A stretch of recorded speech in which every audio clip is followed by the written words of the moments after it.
Hello, everybody, and welcome to Honey Badger Radio. Sorry to keep you all waiting.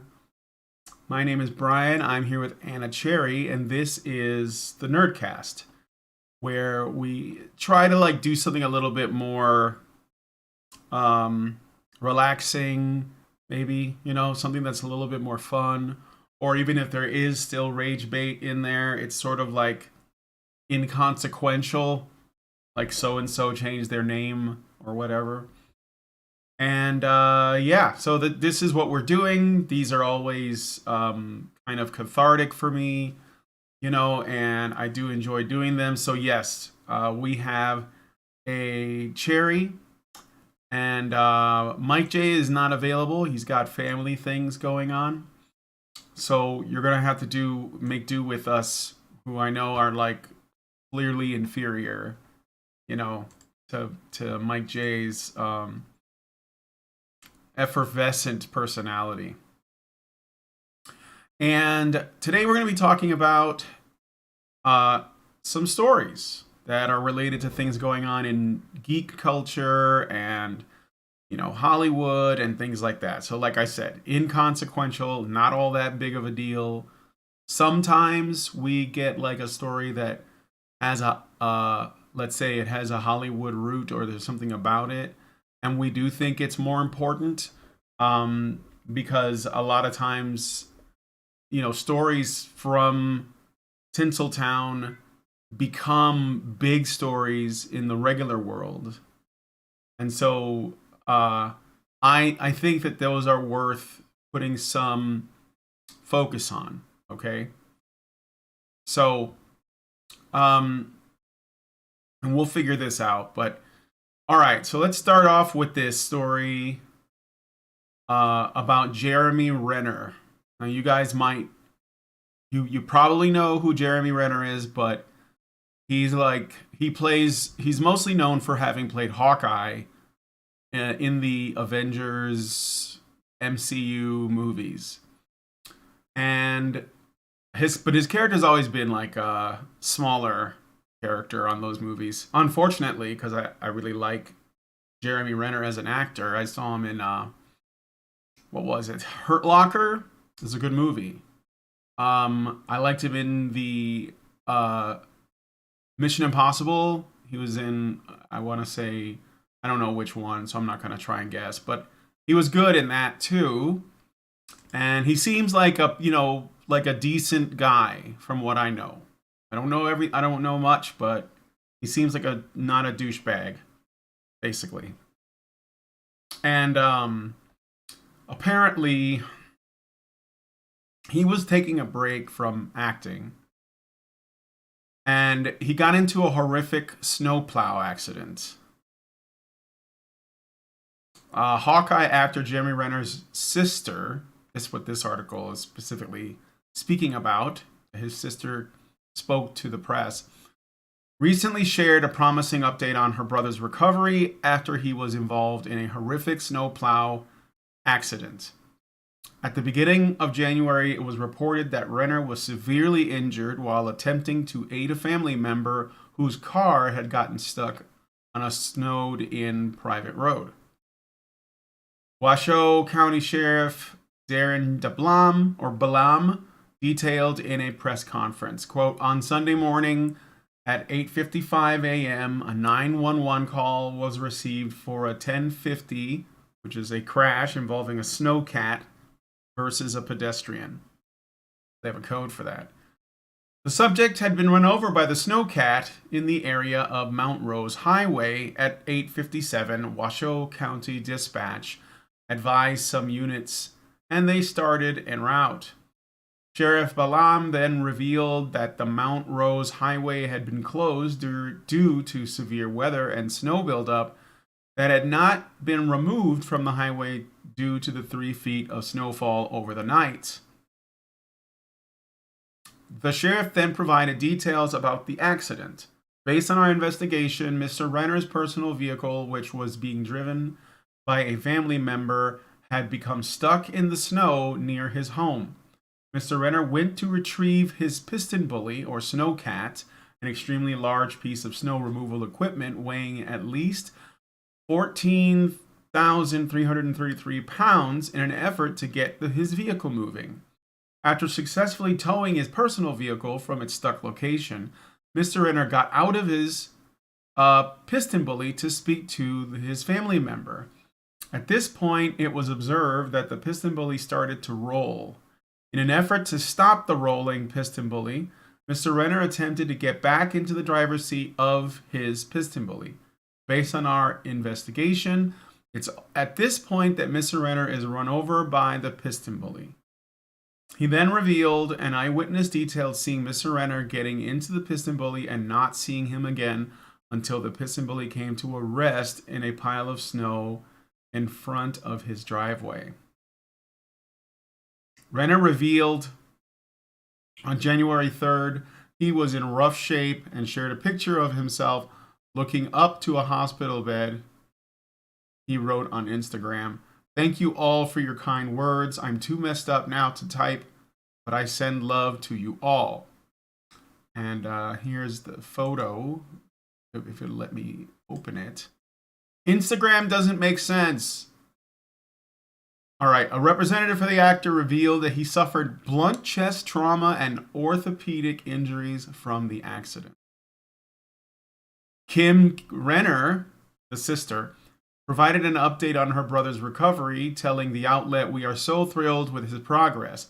She then added, "If anyone knows Jeremy, he is a fighter and he doesn't mess around. He is crushing all the progress goals. We couldn't feel more positive about the road ahead." Another source to Renner also told People magazine, "Jeremy is making positive progress, and while he has a long road to recovery, he is overwhelmed by the showing of love and support." So it looks like Jeremy Renner is going to be okay. And I mean, I'm glad about that. Anna, are you? I see you're in the chat. Are you having problems talking?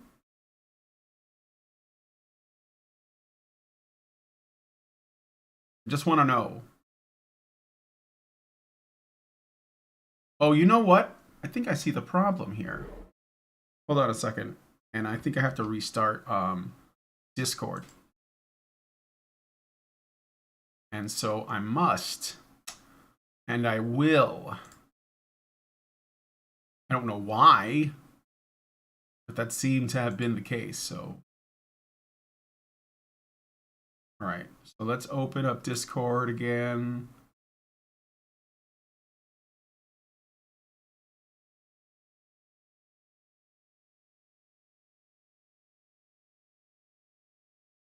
All right, cool. Yeah, it's opening up right now, so.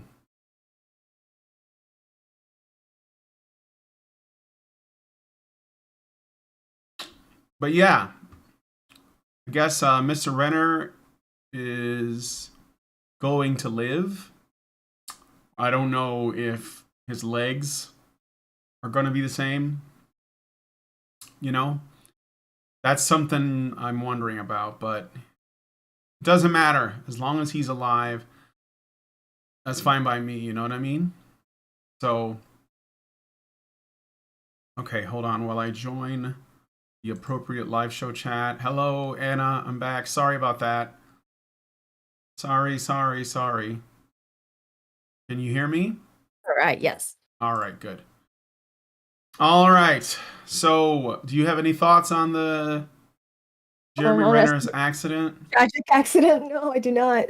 Though I don't really know how snow and other things like that work. So there's like some mild curiosity as to like how it physically happened. But generally, like that seems to be like one of the Hollywood curses. Like people in moving vehicles just don't do that. Which I don't know why it happens. But my only thing know about Renner other than Hawkeye is that he's like on the more conservative side, I guess, of actors, like more openly about it, about it, I guess. Not like Chris, do you know one of the Chris's? Yeah, not like that. But still like I think it has to do with his music career, which I don't think many people know he has, which is what I wanted to bring up. Yeah, that's one thing I can add to this Nerdcast. No, that's As I was fine. saying earlier, yeah, we diffuse the stories here. Even if there's rage or whatever, it's maybe even a little ASMR, we try to make it soothing and make it fun. So Mm-hmm. even when it's sad. But so yeah, the Mm-hmm. fun thing I can add about this is that he has a music career. Hawkeye does, yep. And I don't want to like talk smack because I haven't heard it or any of that, but I mean, it sounds fine. But from what I've been able to gather, people seem to be under the impression it's a bit like Joe Exotic. Like it's not really, not that it's not him singing per se, but it Oh, has kind of it's a bit of a cookie cutter sort of like, kind of like he's pre-packaged. yeah, like he's taking samples and I don't. I think he's making. actually doing it, but it's very like not necessarily low effort because I'm sure he like is genuinely into it, right? I don't think Mm-hmm. he's doing it like in any cynical way or anything, but it is kind of like a generic. That's the word I'm looking for. It's kind of like something you would hear in maybe like a corporate country jingle, where it's like Mm, it's the style more than the substance. mm-hmm. But I genuinely feel like he might, very much be into it and enjoy being a rock star and playing a guitar, but it's not necessarily high skill. It's not necessarily like high passion like Johnny Depp. Mm-hmm. It seems to be kind of like, how actors are like, I'm gonna have a gin company, I'm gonna have this company. So it seems like a little bit like that, like I'm gonna be a Ah, musician. So it's cute, basically. It's yeah, really yeah. cute, and I think he's into it. But don't expect like, epic music. But I think Oh through that, no. it's a bit more on like the countryside, a bit more on like rock and roll, like more old school classic rock, but like, Mm-hmm. with a country flair. So I do Yeah. think he positions himself as more of like openly conservative actor, which you don't really Mm. see these days. No. Unless they're like unhinged, like, Pratt, Like who? Oh, like Chris Chris Pratt. Pratt. I mean, I Um, don't really know anything about Hollywood drama. I'm mostly just repeating, what other you've people's heard? words, so I don't really know what they're Yeah, talking I about. mean, I don't, I didn't really think about any of that. But I guess it makes sense. Like, It's just just like it was a big controversy about Hollywood, yeah, right? Like, yeah, are yeah, all yeah, actors liberal? Are they conservative? Are conservative actors hiding? Like, it's that whole thing. yeah, yeah. I know. And I knew that about Chris Pratt, but I didn't really like. My thing is, I don't really care, but just don't try to use it to like, I don't know, bludgeon me, like say, oh, this is what you should believe, right? So as long Right. as they're not doing that, I don't really care. And I'm not saying I haven't seen Chris Pratt do that, Mhm. so maybe he has, but I haven't seen it. And Renner always struck me as somebody who, he has like this what is it, to each his own To attitude. live and let live kind of thing. I Yeah, mean, I live think and he let might live. be a Yeah. registered Democrat.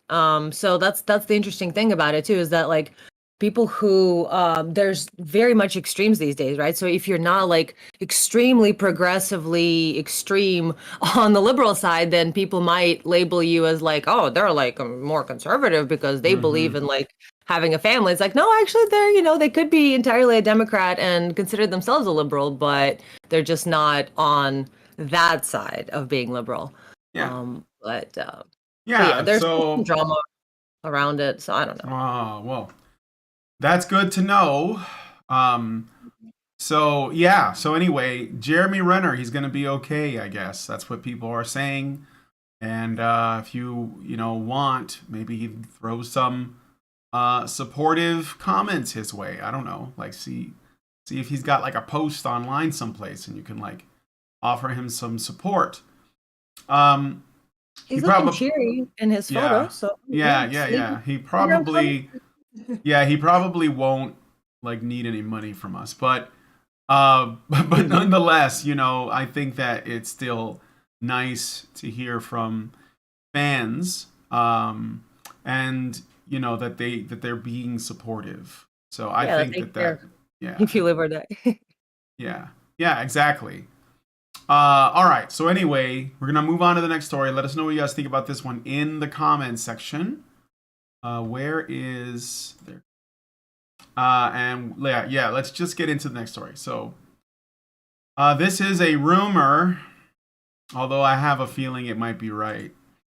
Um, So the rumor is there. You guys know that Ant-Man and the Wasp: Quantumania is coming out, or it's it's going to be here soon or whatever. Yeah, I I don't. mean, I don't the really. previews during Avatar, it looked legitimately fucking awesome as fuck. I'm like, I hate everything. I don't want to care about Marvel, but this looks great. What the fuck? Damn it. Damn it. The preview looked awesome. Mm-hmm. Yeah, it did. So like, I mean, like the biggest naysayers when it comes to the MCU that like make video content were like, I know this isn't gonna be good. I know that they're gonna do something to piss me off, but this trailer looks pretty good. So yeah, there is some excitement about that. But hold on, because according to this article from Bounding into Comics, let me yeah, I have it up on screen. There's a rumor that the Ant-Man and the Wasp: Quantumania is undergoing a bunch of reshoots so that they can include Marvel's now trademark cheap laughs.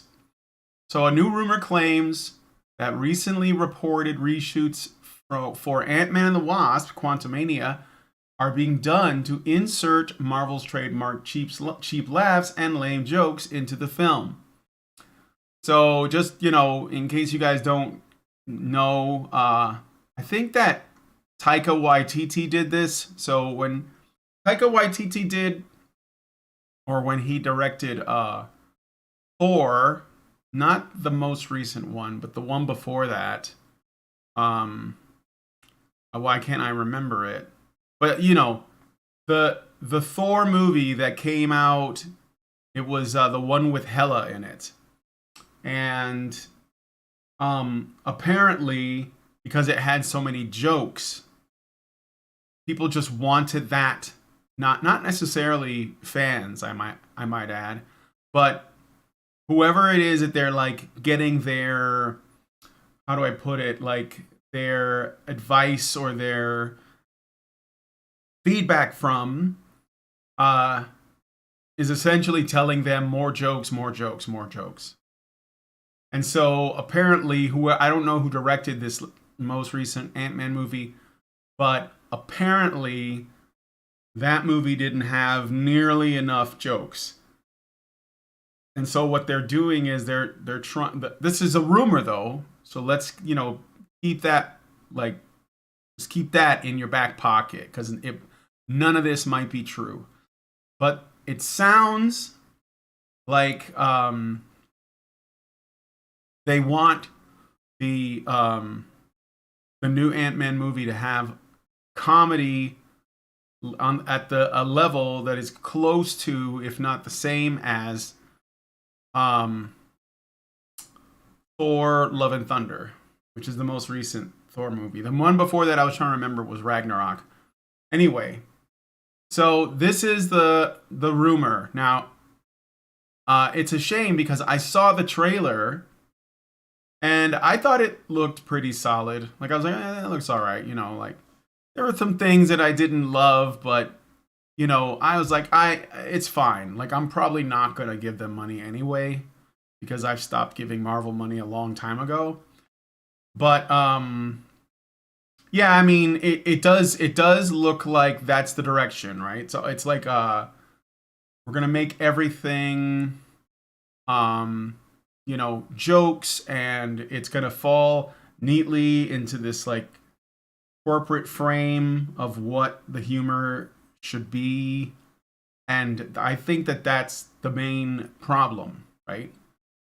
So um so yeah, so that's kind of the short version, uh that Paul Rudd and the folks at Ant-Man and the Wasp: Quantumania may be injecting a bunch of jokes as per some like rewrites that they're being instructed to put in.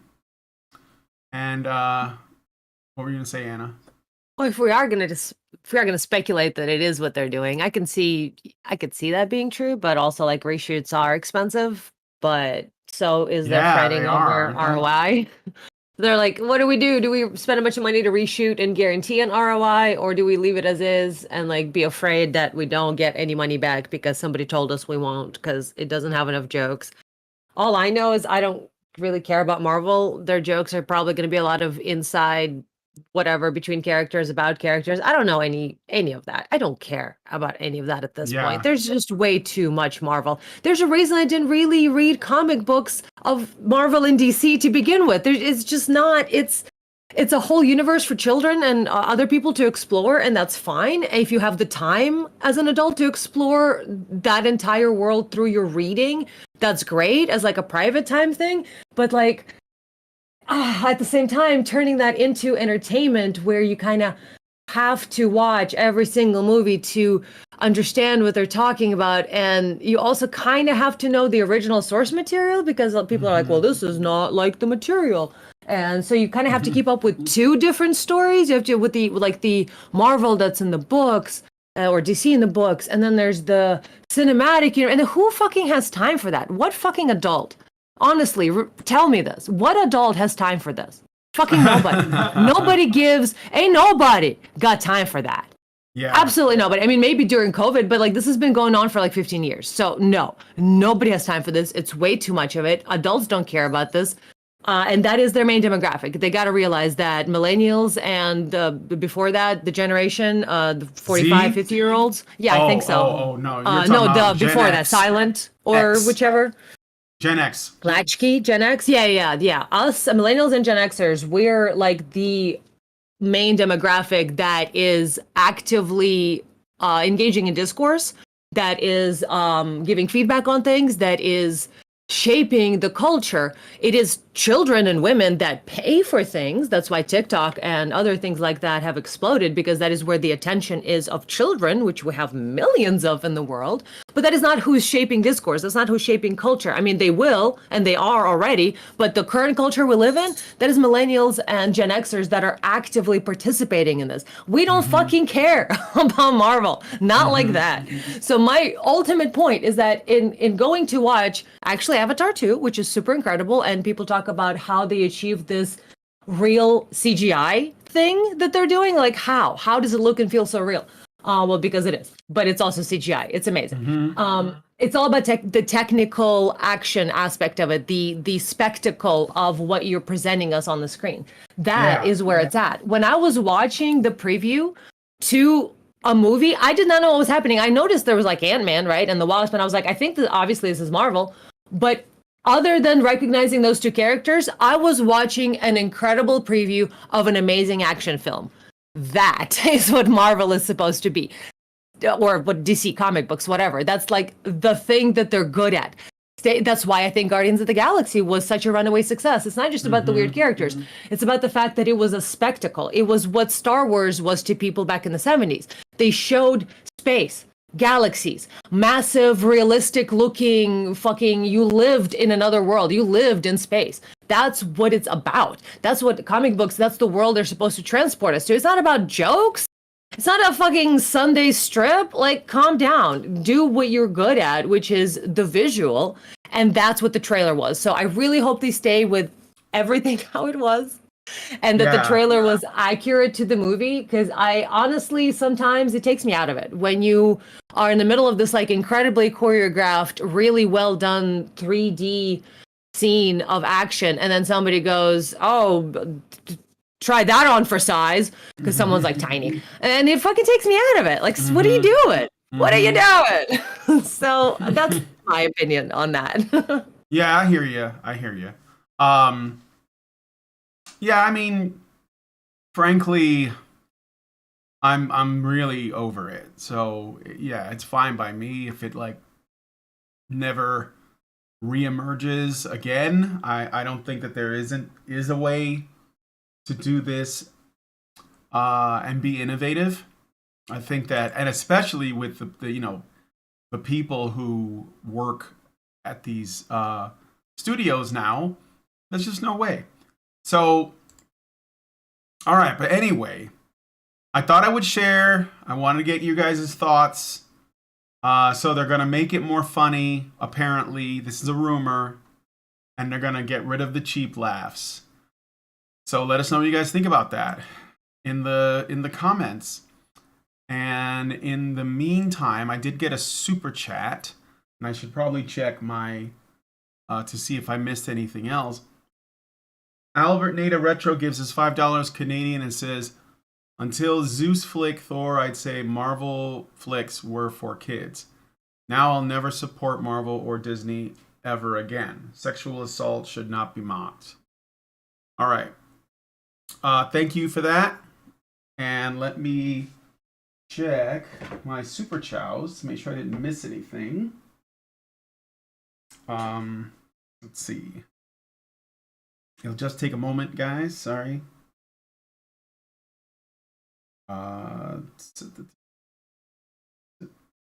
Nerdcast after show. That's not right. Armory. Where is this? Should be like right at the top. Show reviews. No.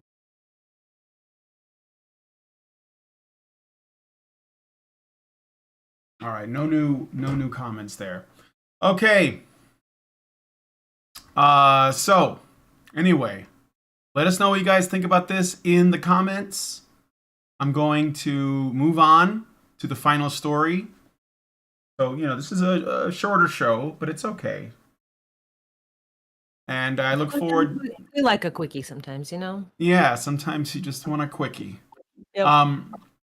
So yeah, just let us know what you guys think about this in the comments. And I'm moving on now. So this article is talking about, you guys know Ethan Van Sciver from Comicsgate and his reaction to something. But I don't really want to talk about Ethan Van Sciver and his reaction. I want to talk about the thing that he's reacting to.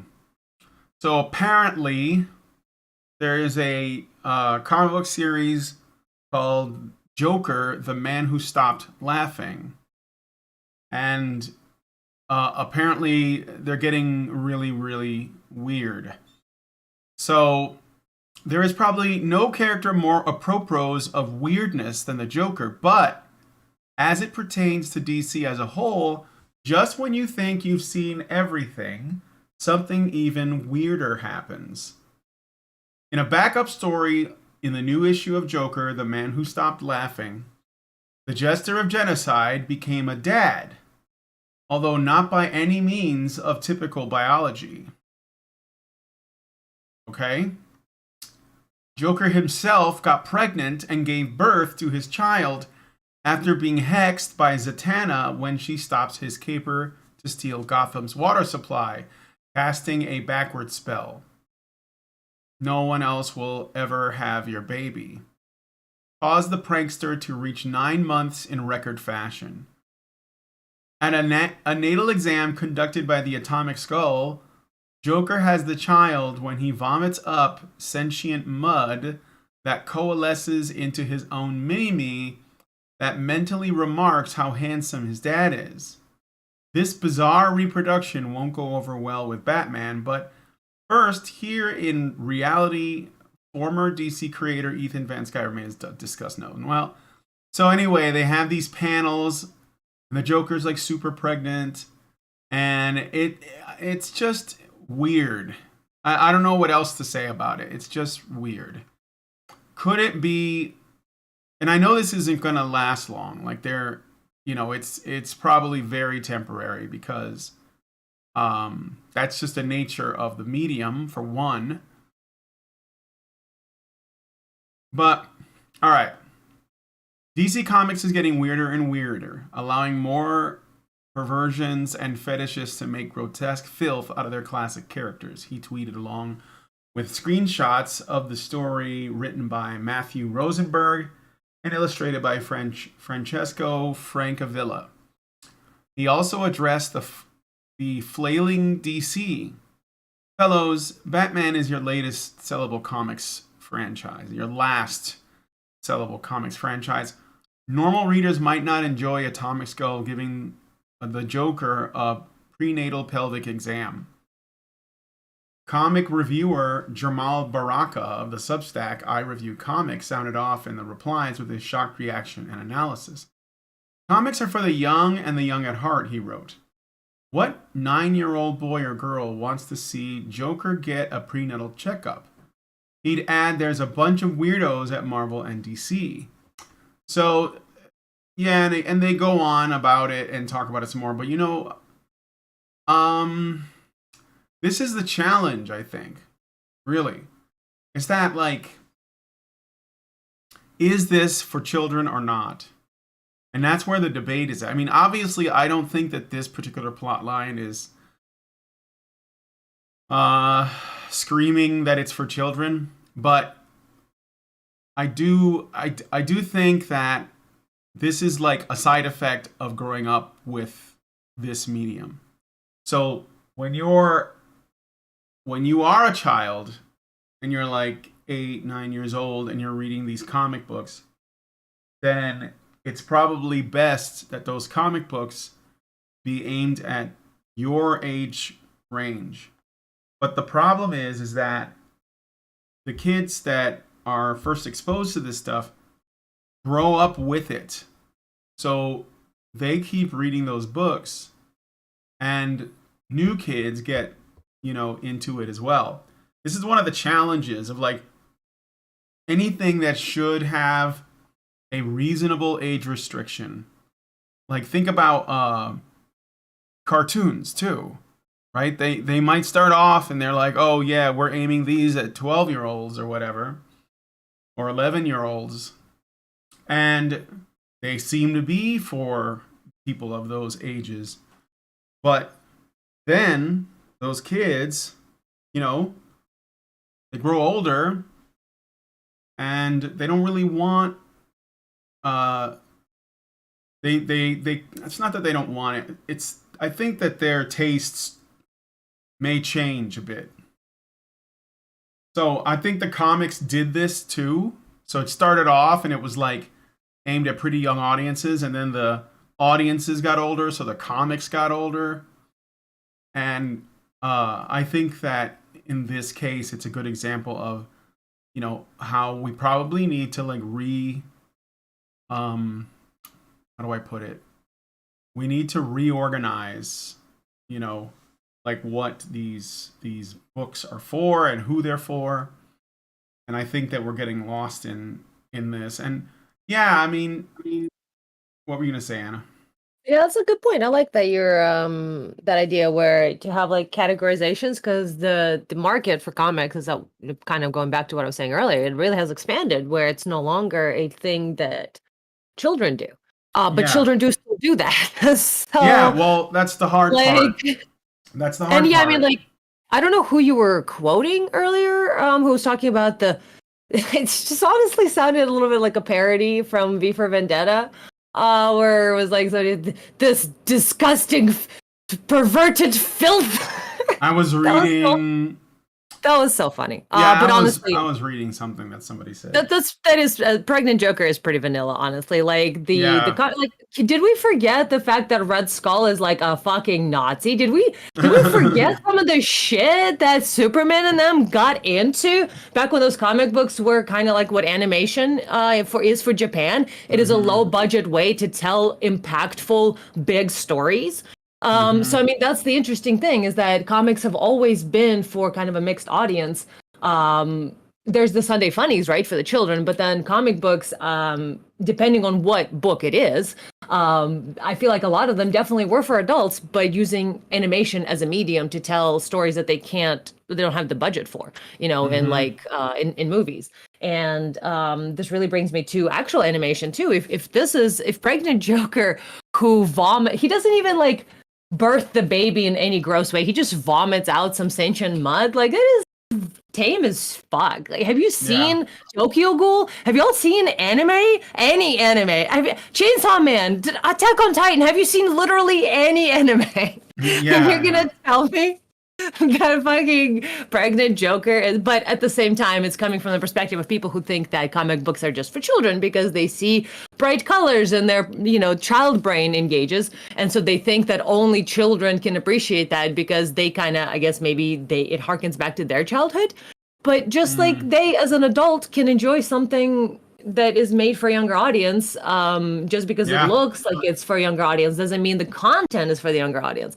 And that's where a lot of these boomers get confused because they've never actually read comic books.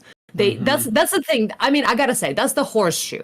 Because on one hand, you have a bunch of unhinged progressives who are dictating how fandoms should behave. They are dictating what should be in movies and comic books because it offends their sensibilities. Well, that exact same thing is happening on the horseshoe side with people like that, where they basically get outraged on behalf of other people. They are commenting on something they never actually looked at or read themselves. And that is one thing I gotta ding them for hypocrisy. Like anytime you're gonna talk about the other side doing something, you better make sure you never get caught doing that ever. That is my personal philosophy. So these people who are talking about this disgusting filth for children don't realize that most comic books are not for children anymore. But you're right. We do need to have a bit of a I don't want to call it an age gate, but like a accepted classification system, not for gatekeeping of like you can't watch this, but more like instead of rules, guidelines. Like this is intended for this age audiences, and like maybe if we have some sort of system like that, people who are not too familiar with anime or comic books or more like fringe forms of art, they will actually start to understand that it is a legitimate art form. It's not a genre, it is a medium. So that is the big difference to me between like comic books and animation. Those that are made for children, those are not. It is all the same medium, but the content that is made is for adults or for kids depending on who's making it. So having some sort of classification I think is really cool, and hopefully one day people will be like, oh, you can actually enjoy anime and comic books that are made for adults because there are so many. Yeah, no, I know, and I think that most people do as well, but I think that it's like they had this idea in their mind that anime gets a pass because it does, in fact, tend to, be much more sexual, much more violent. The action is a lot more high intensity. And so when people watch that, even if they don't like the hyper violence in a Western comic book, they accept it there. And I know it doesn't make a lot of sense, but I do think that's what is, at least in part, what's happening. And then the same thing is true with the what was I bringing up? I brought up the sexualized content in anime or in any like kind of art that sort of like borders on it. Is it sexualized though? Because well, no, I mean I don't. The pelvic exam. Because the pelvic exam is the issue. Because like otherwise it's just a pregnant dude. Like it's not even a pregnant dude. He looks like he has a pot belly. That's just a fat Joker. Like where's the sexualization? Well, I'm not claiming that he is sexualized. I'm talking about like the broader idea that like a curvy anime girl and a curvy comic book girl, there are differences in the way that they look and the way that they are presented. And the thing about the anime girl is that the Japanese art, they basically push the envelope more. So maybe she's got larger breasts. Maybe she's, rocking a what do you call it?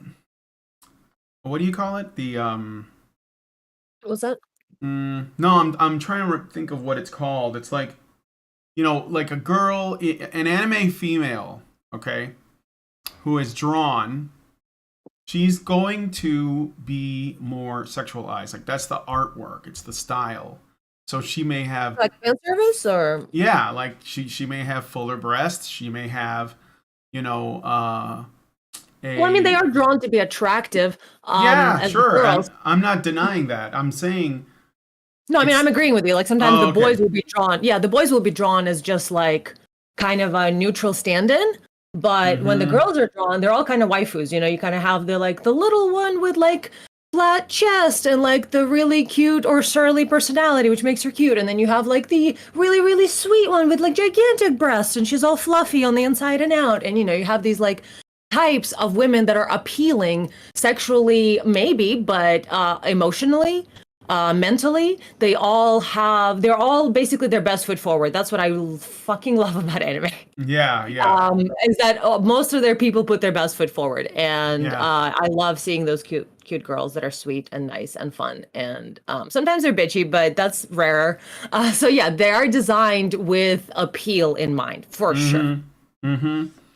And that's in Eastern anime, books. Like Right. that's like that whole environment. It's And an aesthetic, yeah. yeah, it's the aesthetic, right? And thing is that Western books didn't really follow that aesthetic. Like the women were fit and attractive, but they were never really sexualized. Like they were, like if you had some Western superhero women and they're like, I don't know, talking, they'll be wearing their leotards and everything, but it's not like the artist is trying to draw attention, Right. To their cleavage or whatever. Sometimes they One are. thing. I remember that Yeah. like in the 90s, Jim Oh well, Lee, the 90s. yeah, Jim Lee would do that, but I mean for the most part no, it wasn't like the most important No, they're thing. appealing, and that could be sexual if you're It like could particular be. horny or whatever. It could be, but the idea, the aesthetic, is to be appealing both physically and emotionally.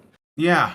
Yeah, it has there's different goals. So like all you got to do honestly is look at a Japanese fan drawing of a Marvel character and then look at a standard Marvel drawing of a Marvel character from like, the 1990s and you'll see that even when they are trying to like, make them kind of sexy, it's not the same as when the Japanese do it. It's just not like Japanese know how to alter the focus on what you should be looking at, and that's what they do.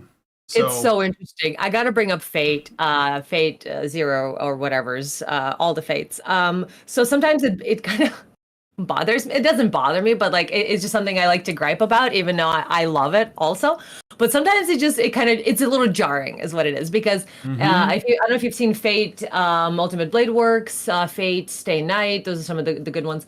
The Babylon one, really good. So I may have seen clips, but Fate is really good at I mean, the storyline is convoluted and there's time travel, sorta, not really. It's a whole thing. It's great, but it's not that deep. Don't stress yeah. about it. Don't try to capture the storyline. Just enjoy it. Mm-hmm. But they're really good at fight scenes. They have incredible fight scenes because the whole idea is you have the Holy Grail War, and then each person has their servants that they summon, and the servants are the 5 types: the saber, archer, lancer, and they assassin. Then they go against each other, and all of those heroes or those people are actually heroes from different times, and Mm-hmm. they have to hide their name, and so the half of the fun is like trying to figure out who Lancer is, who Saber is.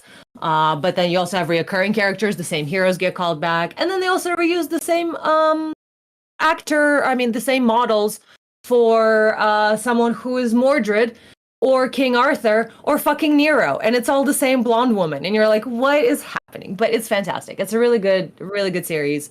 Has a lot of really good messages about what is life, what is death, what is the meaning of struggle, life, our relation to each other. It's awesome. But it has really great fight scenes because that's kind of the aspect of the storyline. Yeah, sure. Yeah, super Yeah. great fight scenes. And in the middle of the fight scene, which is like epic, there's like worlds exploding. Like it's Mm-hmm. incredible fight scenes. There will be an upskirt, just like completely for just 2 seconds. Everything flashes away, and like you said, the focus is drawn to a puffy, like only one layer of cloth separating us from hentai full on upskirt, and you're like, hello. Like this, like, or she just got beaten down by some massive attack, and she's like getting up to the ground, and she has like a butt window on her armor, and you get to see like curves of the booty, and you're like, this is very obvious fan service, and it's right in the middle of someone getting their ass kicked. Yeah. It's so good, but it's a little jarring sometimes. But it's like you said, they really draw attention to it. And you're like, I'm rooting for this person. Why are you showing me their upskirt? Like, bro.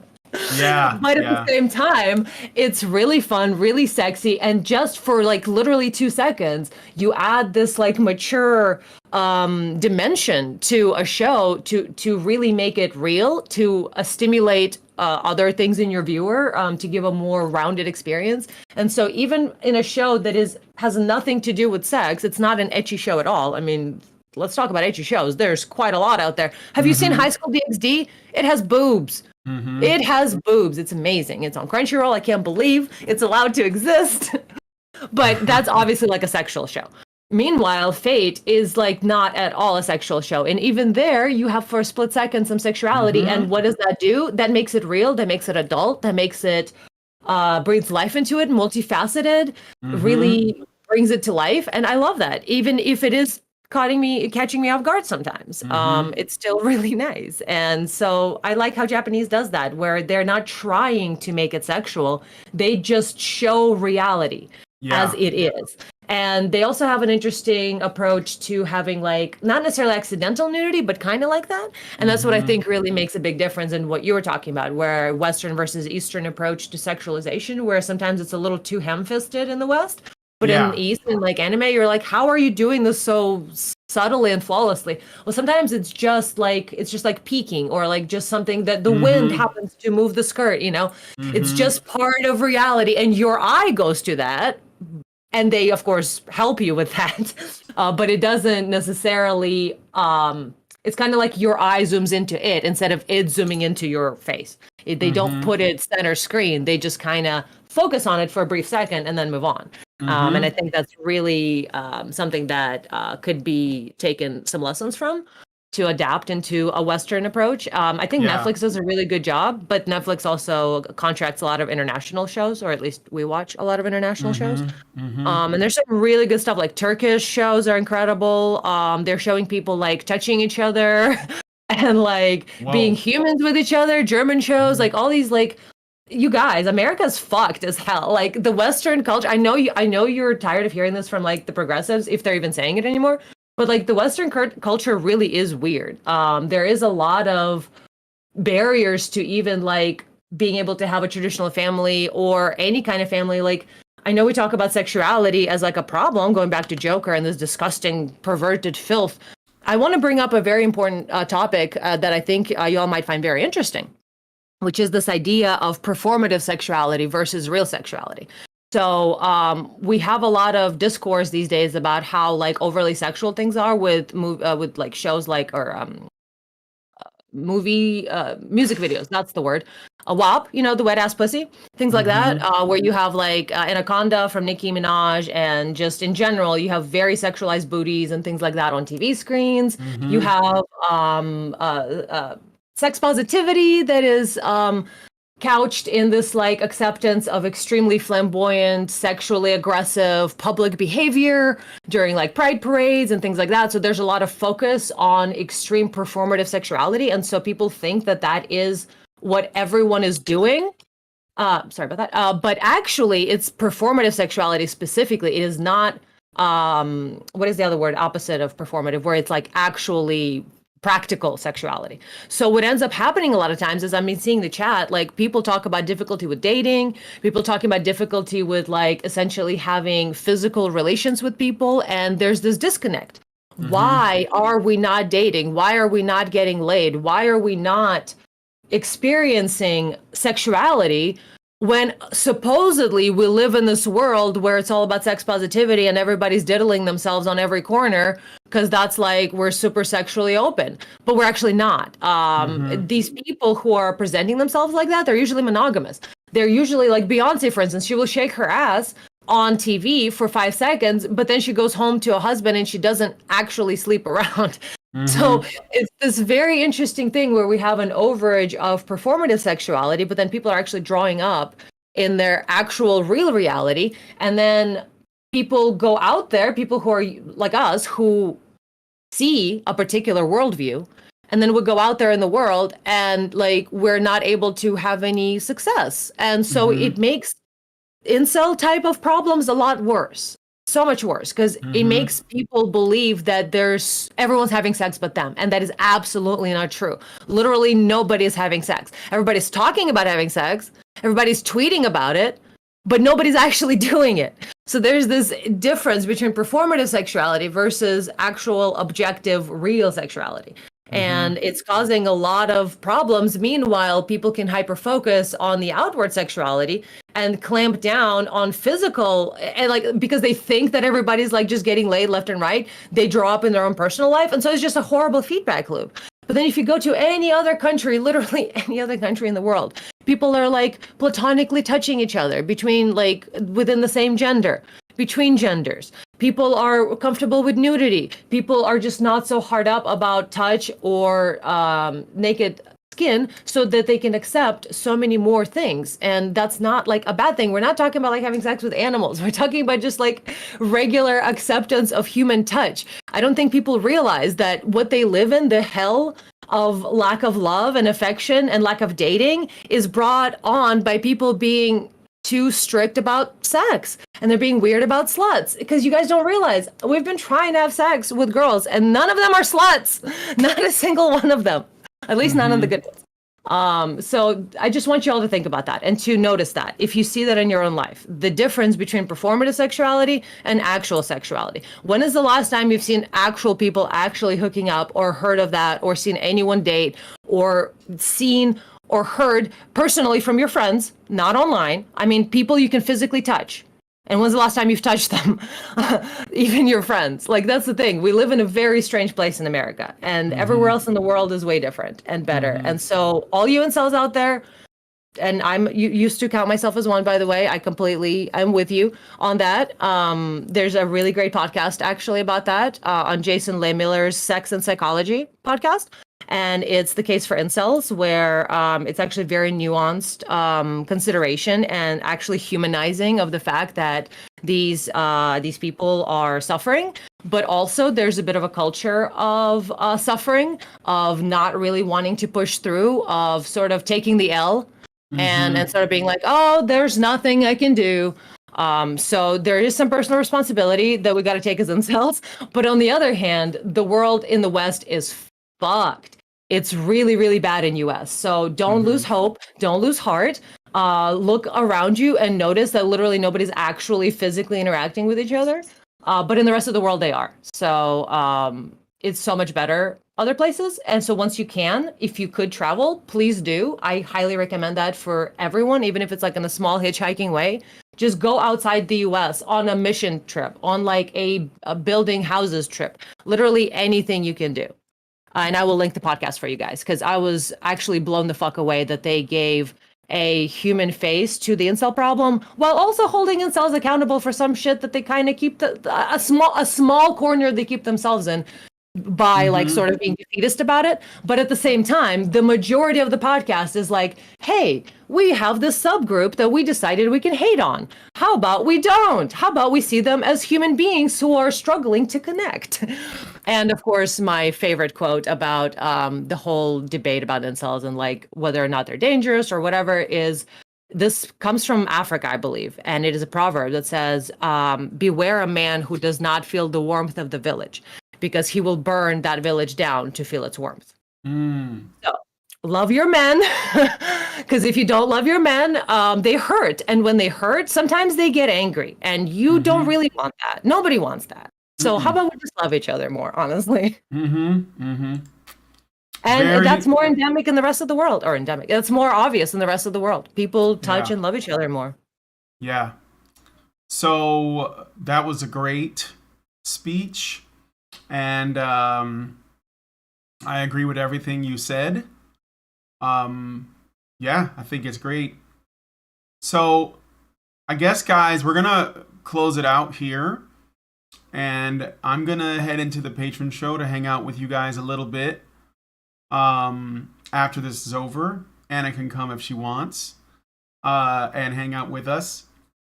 But that's what we're gonna be doing. So, Well, it is my birthday, so I'm probably gonna dip out and go have some oh, fun somewhere. happy birthday! Happy Thank you, thank you. birthday! Yeah, Appreciate it. I'm happy for you. Yeah. Yeah, it's great. It's great.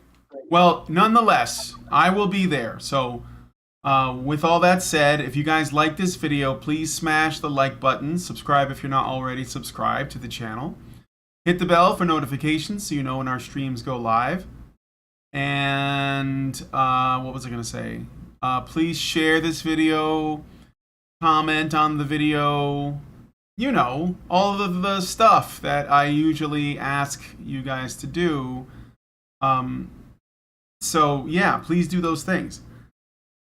Thank you guys so much for coming on today's episode of the Nerdcast. And we will talk to you all in the next video.